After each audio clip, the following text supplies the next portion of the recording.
Hola, mi nombre es Jordi Chacha, soy estudiante de la carrera de Medicina Veterinaria.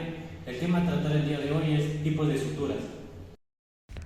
Los instrumentos quirúrgicos que vamos a utilizar durante esta práctica son los siguientes: guantes, tijera mayo recta, bisturí, portaagujas, pinza de disección con diente, suturas bicril, campos de ojo y como muestra dos pechugas.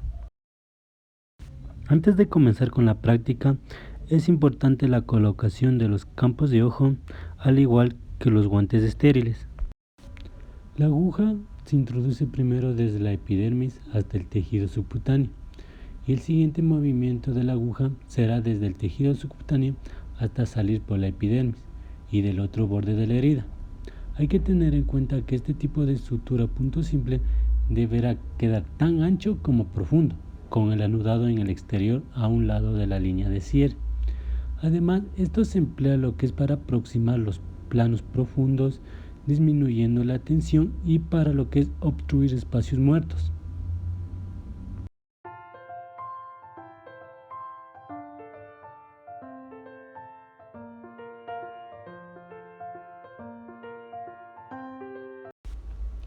Punto simple continuo. En una herida que requiera de varios puntos, una alternativa a la realización de múltiples puntos separados es la realización de una sutura continua. Además, esta es una sucesión de puntos simples a lo largo de los bordes de la herida. Sin embargo, no se debe anudar lo que son la sutura al finalizar cada punto, sino que se debe anudar en el borde inicial y final de la herida. Los puntos deben mantenerse a una distancia entre 8 a 10 milímetros aproximadamente, siendo paralelos en la distancia al borde de la herida. Un punto a considerar en este tipo de suturas es la mantención de una tensión adecuada.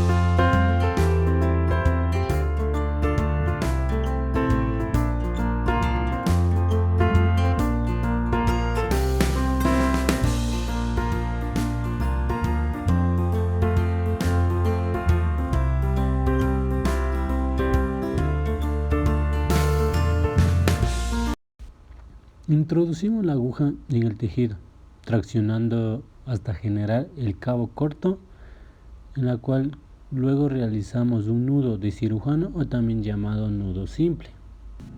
El resto de la técnica es similar a la sutura continua simple, usando la posición de la aguja a un ángulo de 90 grados de los bordes de la herida. Además de este tipo de punto, su uso es hemostático, sirve lo que es para afrontar el peritoneo cuando el paciente está distendido. Introducimos lo que es la aguja a 0.5 centímetros de este, saliendo al otro lado de la incisión, pasando el hilo por delante de donde sale la aguja. El siguiente punto se realiza de la misma manera, dejando una distancia de 0.5 centímetros, dependiendo de la herida. Este tipo de punto anclado tiene varias características. Una de ellas es que es muy útil en heridas de gran tensión, en la cual, digamos, aquí permite ajustarlas muy bien, en la que además proporciona una adecuada inversión de los bordes. Este tipo de punto anclado se realiza con material reabsorbible.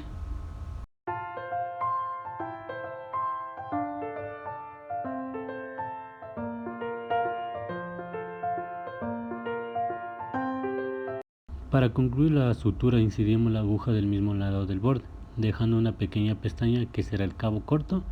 Nuevamente realizamos el nudo de cirujano y cortamos el excedente.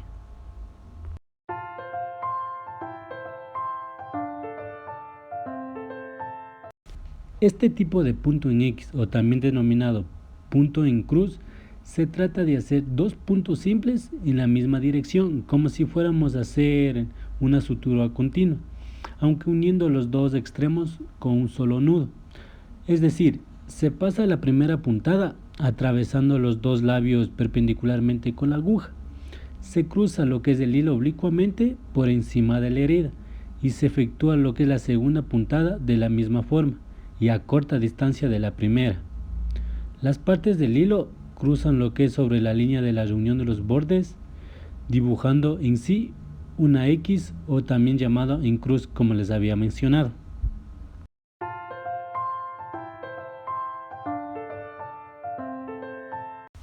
Este tipo de punto colchonero continuo se inicia la sutura con un punto de anclaje, en este caso un punto simple.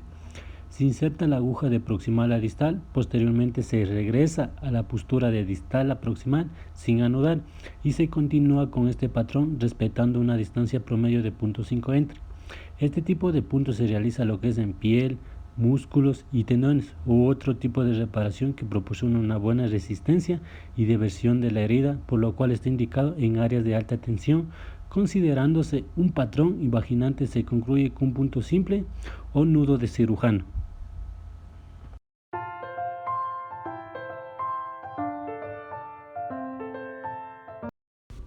Este tipo de punto, si está bien indicado para la herida, puede presentar, digamos, por lo general, una mejor cicatrización.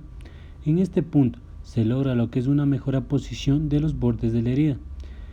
Existen diferentes técnicas en su realización. Por ejemplo, si los extremos de las suturas salen de la piel, debe utilizarse lo que es un material monofilamento no reabsorbible. Mientras que si la sutura se anuda en el interior de la herida, se debe utilizar un material reabsorbible. En el extremo de la herida se inserta lo que es la aguja con un ángulo de 90 grados en relación a la piel, a una distancia cercana de 1 centímetro de vértice de la herida, desde la epidermis hasta la dermis, siguiendo el movimiento del arco de la aguja hacia el centro de la herida, y se extrae la aguja. Luego, con ayuda de una pinza, se tracciona lo que es un borde de la herida y se inserta la aguja a nivel de la dermis, de forma paralela a la epidermis, y se extrae a 5 milímetros distal a la inserción de la dermis. Posteriormente se tracciona lo que es el borde contralateral de la herida con una pinza y se inserta la aguja a la misma altura de la salida del punto anterior. Y para finalizar, con ambas manos se tensa lo que son los extremos de las suturas hacia los laterales, cerrando la herida. Luego se atan lo que son las colas de las suturas sobre sí mismas, formando un doble lanzada para asegurar lo que es el nudo.